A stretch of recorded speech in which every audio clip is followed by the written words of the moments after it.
Yo, what's up mga peace? So, meron na akong tanong. Hindi ko lang talaga alam ang sagot.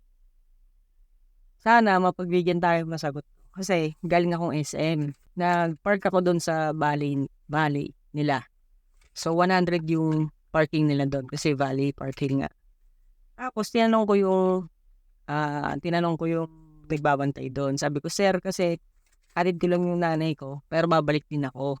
Kung magagamit ko pa ba tong ticket na 'to. So, wala pa siguro mga 30 minutes, 15 minutes, bumalik ulit ako. Sabi nung personnel doon, 'pag umalis daw ako, hindi na magiging valid yung 100 ko, yung parking ko. Pero nasa akin yung ticket. 'Pag bumalik ako tapos nag-park ulit ako doon, 100 uli. Pero ang nakalagay dito, yung flat rate niya 100. 'Pag nag-overnight ka, 200. So, ano kaya yun?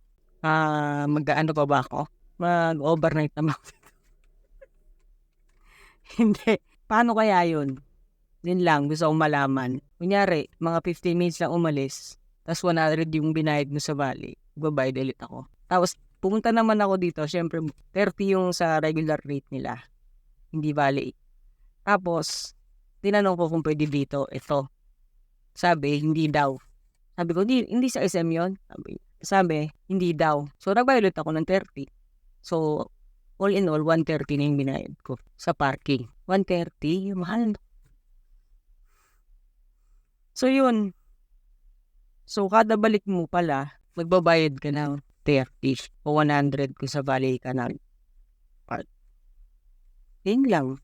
Gusto ko lang i-share. Kasamaan loob eh. Nagbayad ka 100 eh. Tapos, bayad ka uli. Dapat valid na to ng 1 day, di ba? O kaya ito, valid ng 1 day. Hindi.